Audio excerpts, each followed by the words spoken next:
Hello, my name is Leo Schmidt. I'm an English language fellow sponsored by the United States State Department in collaboration with the Consulate General in Krakow. And I'm doing this presentation in collaboration with the Pedagogical University in Krakow for the English night. So I hope you enjoy this discussion. So tonight I'd like to talk about complex dynamic systems theory and second language development. So what does this all mean, right? So what are the implications for how we understand how people learn their second language? So scientifically, the idea of these accurate predictions has long been seen as a bedrock of science, understanding what will happen. So we can go back to Laplace in the 18th century, who spoke about if we were only able to accurately map the position and the direction of all of the elements of the universe, we would be able to predict everything that would happen until the end of time. This, however, runs into something of a problem. Because of the developments in the 20th century, Heisenberg's uncertainty principle, for example, the idea that if we are looking at a light, whether light is a particle or a wave, or what we can best understand it, we can work out this, the speed of a particle, but not necessarily its momentum, or we can see its momentum, but not necessarily its position. So all of these kind of questions and of course Schrodinger's cat, and these ideas of uncertainty that have permeated our understanding of physics and by extension the broader world have led to this sea change in how we understand science today. And this of course has only accelerated with the growth of computers as calculating machines, of being able to see numbers and being able to measure things in ways that were not possible previously. So, so this leads to this kind of unpredictability that Heisenberg spoke of, this idea that we cannot be 100% sure, as Laplace was hoping that we would be in the 18th century. Now we're kind of looking at things and seeing, oh, you know, things are a lot more complex than we had even imagined, right? And this, of course, calls to mind the Dunning-Kruger effect that, you know, when we first understand something, we think we've got it. And yet when we look at something in greater depth, we kind of run into some problems and we realize, wow, this is far more complicated than we had thought. So this idea then stems from work in the 1980s in mathematics that looked at numbers and looked at very complex calculations that I, quite frankly, do not understand very well myself. But I understand the point of these here. So examples of this would be making massive numbers of calculations to thousands of decimal points. And they tried to say, okay, well, we're calculating to thousands of decimal points, right? Let's cut off a few hundred numbers, right? A few hundred of those decimal points won't make a big difference. And yet, if you're running many, many calculations, it ends up having a significant effect. And this is kind of, you know, the popular way of talking about this is, you know, the butterfly effect, which you may be familiar with. The idea that if a butterfly flaps its wings, this can cause a chain of events that leads to hurricanes, you know, forming over the oceans. Now, this is absolutely not to say that every time that a butterfly flaps its wings, it causes a hurricane. But what it does say is that it is possible that the flapping of a butterfly's wings leads to a chain of events that precipitates a massive hurricane, typhoon, cyclone, depending on the ocean, right? And of course, this all calls to mind the old nursery rhyme, for want of a nail, the shoe was lost, for want of a shoe, the horse was lost, for want of the horse, the rider was lost, for want of the rider, the squadron was lost, for want of the squadron, the battle was lost, for want of the battle, the war was lost, for want of the war, the kingdom was lost, or for want of a nail. This idea that very small impetus, very small effects can have much larger chain effects, that they can lead to things much larger than what they are. So this is kind of built into this idea of complex dynamic systems, that very small things can lead to big changes. So it's very hard to see them. So this leads to this sense of unpredictability that is very difficult, that certainly people working in the hard sciences, the natural sciences, are grappling with. And if we look at this statement that I've got here on the PowerPoint from NASA, right? So the near Earth orbital factors, we've got meteors are flying through the universe all the time. Now, we don't know, NASA and other agencies are trying to map the skies and to see what's flying around and what might potentially hit us, like hit the Earth 65 million years ago and wiped out the dinosaurs. What do we have that, is there something coming that we should be aware of? And, kind of disconcertingly, we don't really know. As NASA said, it could occur at any time. There are meteors flying towards us. We could all get hit tomorrow, for all we know. Right? So this level of uncertainty that we cannot predict everything, of course, is very unsettling for us as humans, because human beings tend to like very straight, simple answers. And a lot of sciences have been built around this idea. Give us a straight, quick, simple answer. This thing causes this thing, cause and effect, and we've got a clear answer.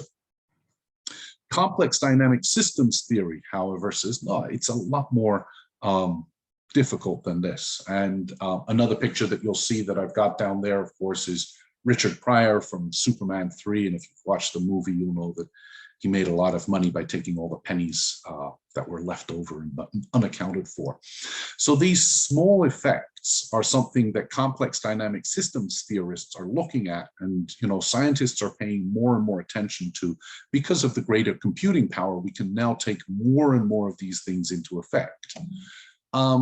So I'm going to talk a little bit about the principles of complex dynamic systems theory before tying this in to what this means for us as language professionals. So our complex systems are complex, right? Because they have a large number of components. There are so many different components that are involved in these, which makes it very difficult to kind of work out. If you compare an automobile, a car, and the number of parts that were in a car typically 50 years ago and what are in a car today, if those of you who work on your own cars, there are a huge number more parts involved in a car. This is just one example. There are all of these components.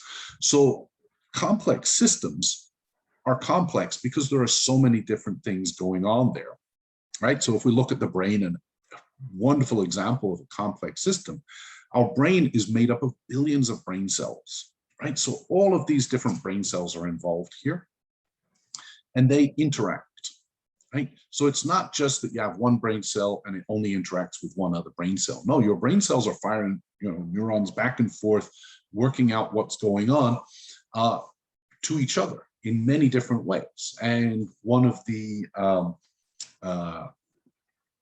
examples the complex dynamic systems theorists talk about are these flocks of birds. So if you look here, you've got starling swallows, pigeons, for example. And if you look at pigeons, right, a whole flock of pigeons, you got hundreds of pigeons, let's say. And these pigeons, if you run and charge at them, they'll all fly away.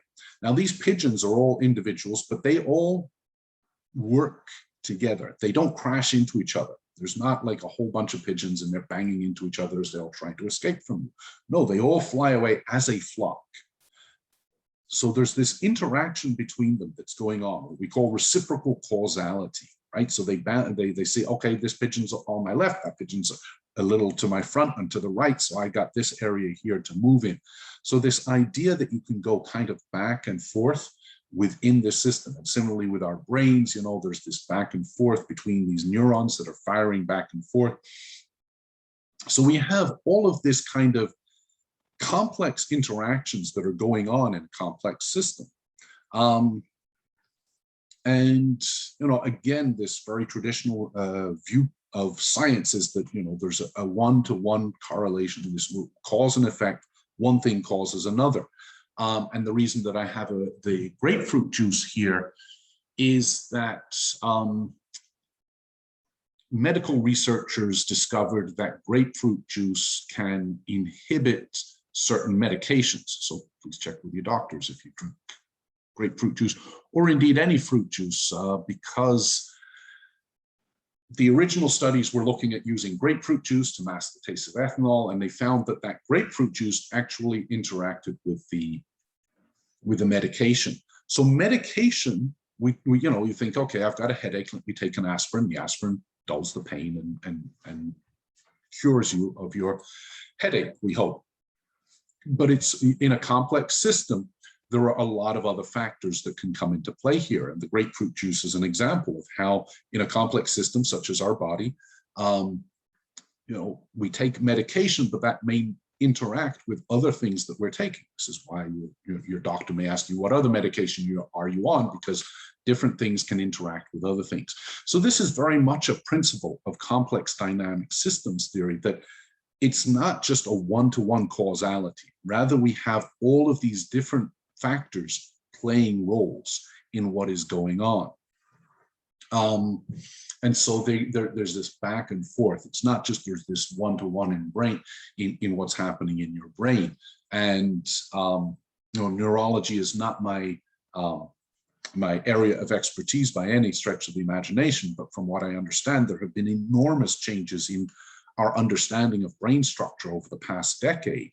And so for linguists, we may be familiar with Wernicke's and Broca's area, fascicular course, et cetera, all of these, parts of the brain. And yet these are all being revisited, and their meanings are being reevaluated because we're seeing so many complex interactions going on within the brain. So this interaction is kind of critical within complex dynamic systems theory. Complex systems are also nonlinear. And again, this goes back to this very traditional view of science as being, very linear. You can chart a path and you go from A to B to C. But complex systems, particularly biological ones, seem not to be linear, that the growth is not nearly as predictable. Rather, they tend to be more recursive in nature. That means they, rather than going straight up in a line, they go straight, 2 steps forward and then 1 step back. So, another analogy we can draw here is with hurricanes, right? Hurricanes can grow in strength and then weaken, and then they can pick up strength or they can dissipate. So a lot of different things are possible in terms of the growth. This idea of linear growth is being revisited and really kind of discounted, because this is not what we see in the natural world by and large. It would be very atypical to see something very linear in its growth. And again, you can make other analogies. If you look at plants, those of you who grow plants, you may see that there are certain periods where the plant really shoots up, it grows a lot, and then, it goes through a period where it's not. And we'll talk about what that means from a complex systems theory in a moment. So there are these initial conditions, what their situation is at the beginning, right? So how they look at the beginning, where they are, where they're situated, allows what they can grow into, how they can grow. And again, looking at plants, how they can grow, they're sensitive to the soil they're planted in, the rainfall, the humidity, etc., the acidity of the soil. All of these different initial conditions are going to impact the growth rate and the growth trajectory of any plant that you happen to be growing. And another thing that complex dynamic systems theorists have noted is that there's a stability, that we can expect stability in, by and large, systems achieve certain levels of stability until an undetermined point is reached. And again, this brings back these ideas that I was talking about earlier about uncertainty. When do you actually, when does that actually happen? When does the butterfly flapping its wings actually cause the hurricane? So if we think of the analogy of an avalanche, you've got a whole bunch of snow at the top of the mountain, and you throw a pebble on it. The first pebble probably won't cause the avalanche to go. And you throw another one, another one, another one. At some point, that those pebbles are going to reach the weight that is necessary to cause the avalanche to go. But that's very unpredictable. It's very hard to know exactly when that's going to do. Another example, if you've ever seen those games in the arcades where they have the coins all kind of falling, when that coin will actually fall and tap and smash all the other coins to come falling down. This would be another example. So this leads to what complex dynamics systems theorists call the edge of chaos, right?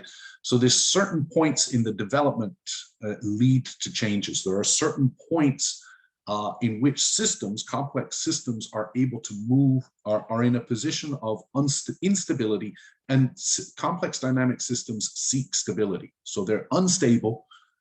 For example, all of that snow piled at the top of the mountain is, kind of unstable. It's all kind of wobbling, or a pile of books on the edge of a table, for example, all kind of wobbling.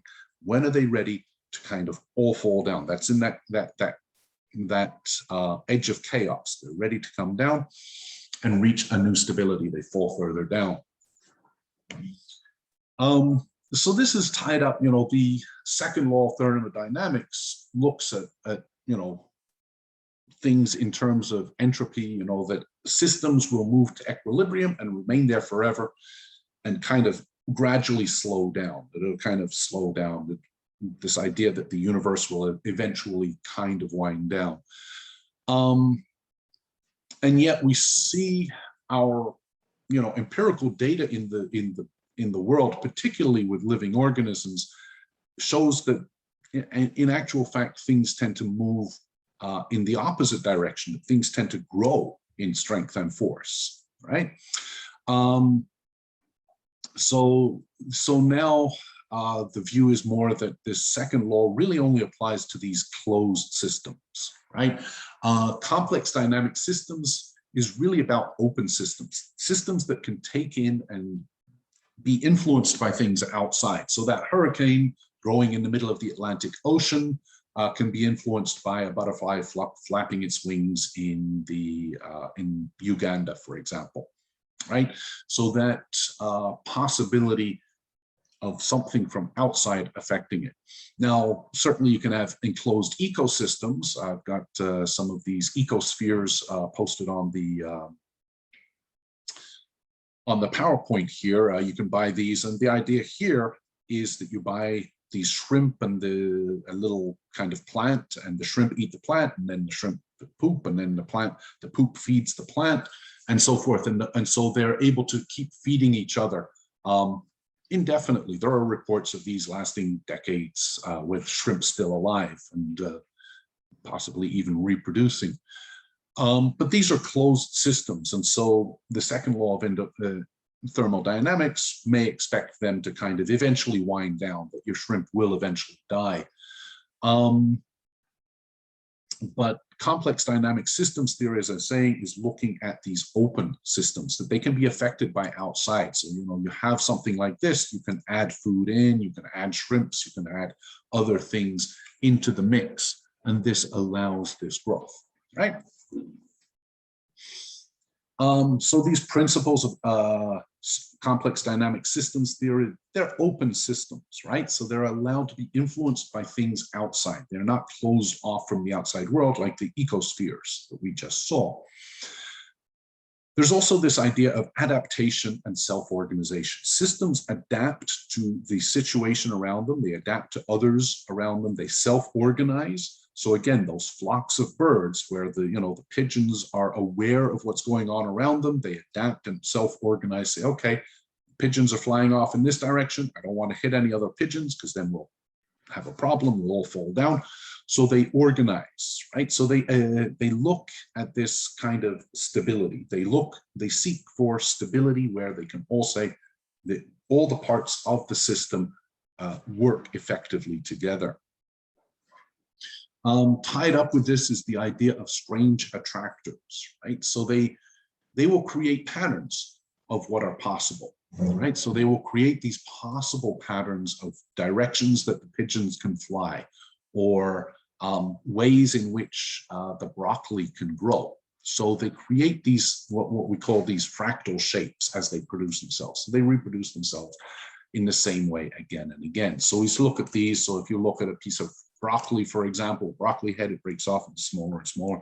Or you look at a tree and you see that it kind of reproduces from the trunk up to the branches, and they branch out in certain ways. So they can often be very beautiful things. But this seems to be very much part of how complex dynamic systems reproduce in very predictable ways, but in very interesting ways that largely reproduce each other, right? So this is the broad scientific breakthrough that has been coming over the last 3 decades or so.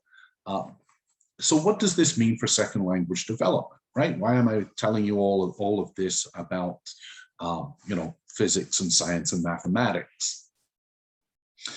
So this is the work primarily Diane Larson-Freeman and Lynn Cameron have kind of broken the ground here and really kind of analyzed this, taken a lot of this and applied this to second language learning. So clearly from what I've just said, people engaging in communication is a complex dynamic system, right? So learning, speaking, we've got all of these elements that we talked about. It's a complex system. There are millions of people, billions of people talking to each other in different ways. It's an open system. We're talking to each other. We're not kind of closed off. At least I hope we're not. And so, we self-regulate. There's this reciprocal causality that I mentioned before, that we talk to each other and we adjust our language, right? So from the butterfly effect, this kind of pebble at the top of the avalanche, one small thing can affect an entire class. So those of you who are classroom teachers will know this well, but just that one thing can really throw off a class. That one student who comes late to class, or that one student who suddenly turns themselves around and starts doing homework, can really have a huge impact, either positive or negative, on the classroom, right? So what's happening on the learning? Just having one small thing, a good positive thing in someone's life, can really shift them to becoming a much better language learner. That one negative comment can also have that huge negative impact. Again, just like the butterflies, this does not guarantee that that one small thing will be the deciding factor. This is unpredictable, but that possibility certainly exists. So we also have this idea of reciprocal causality, right?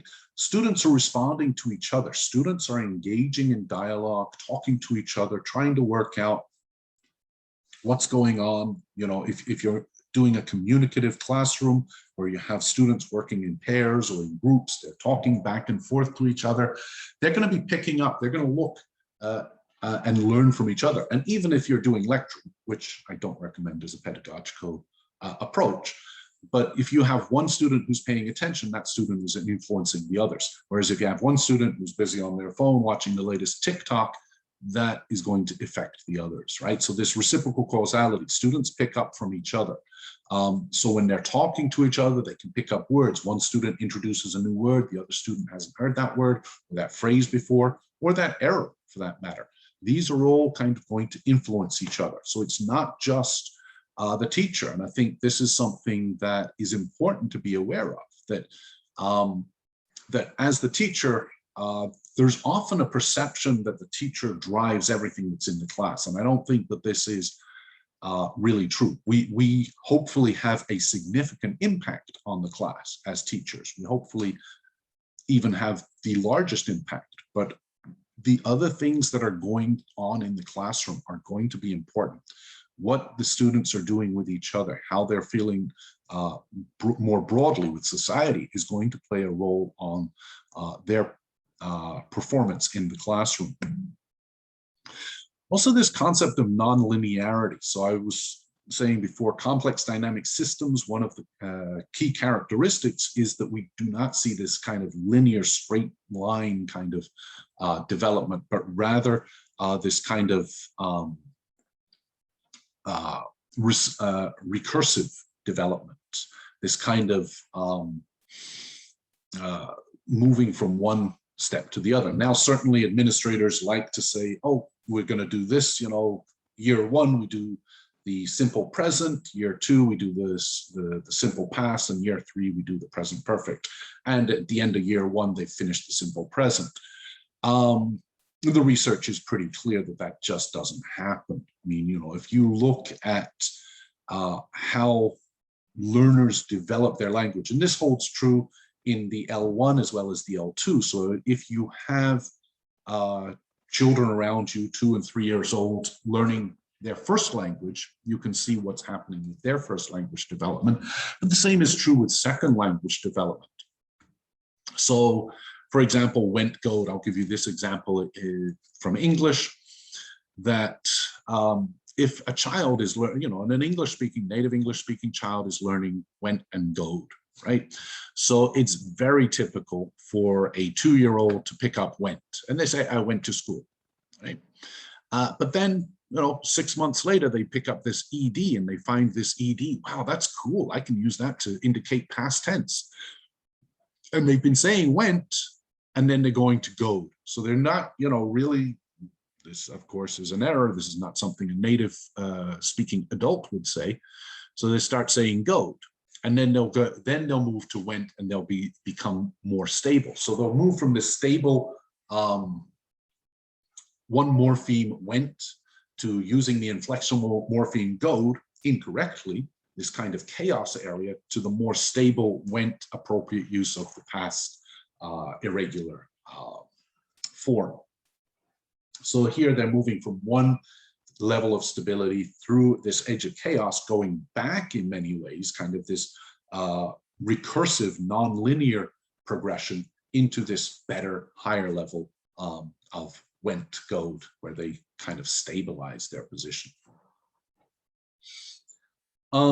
So yes, and so this progression that we, you know, we hope at the beginning of the semester they're here, and at the, you know, they're here, and then at the end of the semester they're here.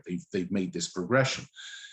And yet, as teachers, hopefully, if we're aware, we know that in some respects, students may have on the surface appeared to have gotten worse. And I think complex dynamic systems theory goes a long way in explaining that this is not necessarily a bad thing. It can be a bad thing. Let me be clear about that. It can be a bad thing. But typically, you know, this progression is very typical. It's very much the natural way that we develop. And so just because a student seemed like they were getting everything right earlier, and then they go to this position where they're not getting the same things they got right earlier, is not necessarily a bad sign. In fact, it can be a positive sign that they are, in fact, developing their language. They are not stuck in a fossilization situation, right? The initial conditions are also going to be important. So understanding your students come to you with all sorts of different capabilities, expectations, understandings, you know, all sorts of motivations and other issues that are going to affect them, right? These affective filter, you know, the affective filter may be very high. They have, you know, affective factors that make them uncomfortable while they're working in the class. So being aware of these factors that, you know, your students come in, if your students are non-literate, for example, right? That's going to affect what their abilities are going to be able to do. If their students come in with a high affective filter regarding the target L2, in the case of English, for example, they just don't feel very positive towards English or American culture, this can also affect them, right? So being aware of this and then taking ameliorative steps, trying to deal with this as best as we can to kind of look, what can we improve? What can we do that can have that positive impact on them, right? So And then we've got this idea of edge of chaos, right? So this idea that, students can get, as I said earlier, they can be, that you can say they were at this level and you say, okay, they're pretty solid there. And then they get to this other level that they're kind of, all over the place. Sometimes they say went, sometimes they say goed, right? They're kind of in that middle. That's not necessarily a bad thing. That could be they're in the edge of chaos. They're getting ready to move on to the next level. Right, so this is what we call interlanguage, right? This idea that their English and their Polish, or whatever the L1 and L2 are, can are kind of battling things out, or kind of the learner is trying to make sense of what's going on in the language, and they're hypothesizing, they're trying out structures, they're seeing what happens, which is a good thing, right? It means they're not fossilizing, it means that they're still engaging with the language. And our job as teachers is then to kind of assist them, to help them to make the right choice so that they move into that next level of stability, that kind of position where they go. It's also important, I think, to recall that, it's an open system. From a complex dynamic systems theory, our learners are all open systems, that they are learning this language. And again, hopefully we as the teachers are the big positive force for them, but they are going to be affected by all sorts of things going on outside. That can be a very positive thing, right? If they're watching Netflix shows in English, or they're playing video games where they're learning English, and that's having a positive effect, that can be very good. If they're dealing with other affective factors that kind of make them feel uncomfortable with learning a second language or using a second language, those can be negatives. If they're dealing with home stressors, right, social and economic stressors, those can also be affective factors that impact how they are learning the language. So being aware of that, and again, doing what we can to help take that into account and move that into the optimum range is going to be something we need to be aware of as teachers. And then being aware that these strange attractors exist. Certainly we've seen that certain errors are typical at certain stages with certain L1s. So typically for Polish, this might mean struggling with the articles, right? Articles in English can be a challenge for Polish speakers because of their absence by and large in Polish. So being aware that those are going to be issues that are going to be particular challenges for our learners. So all of these kind of point to directions that we should be aware of as foreign language teachers, second language teachers. So an unstable system is okay. The 100% accuracy may not be necessary, right? So if a student misses that third person S and she goes to school every day, if she gets it 99% of the time, that's pretty good. Most systems are almost inherently unstable from this perspective. It's also important, I think, to be aware that these individual differences are clearer. Each of our learners, hopefully we're already aware, is an individual. They come with different abilities, the initial conditions. They're going to be affected in these reciprocal causality in different ways. We'll never know all of the factors that our learners bring. As much as we can, we'd like to streamline it, obviously. But it's important, I think, to be aware of that. Because of this, we need to think, how much credit and blame can we as teachers really take, right? So it's like, yes, our students come in, some of them are stronger, some of them are going to respond well in this kind of reciprocal causality. You're the teacher, your teaching strategies work very well for some students and they don't work well for other students. Being aware of this and kind of being able to take that into account and say, okay, I'm working well. This strategy is working well with these students, but it's not working so well with those students, right? What can I do as a teacher that I can shift my teaching so that I can help those students that I'm not helping currently or not helping as much as I would like to? So being able to kind of shift that, this idea of reciprocal causality, this kind of back and forth, I think can be very helpful for us as teachers to kind of situate ourselves in the classroom. Okay, so that's kind of just a very brief introduction here for for complex dynamic systems theory. I certainly, here are a couple of references. I certainly recommend the one at the bottom, though. This is Diane Larson Freeman and Lynn Cameron's book, Complex Systems and Applied Linguistics. So if you are interested in this, you want to learn more, certainly recommend the work. You know, Diane Larson Freeman has done an amazing job on this, and really highly recommend, if you're interested in learning more about this, that you look at this. Okay, so that's it. Feel free to email me if you have any questions. And take care.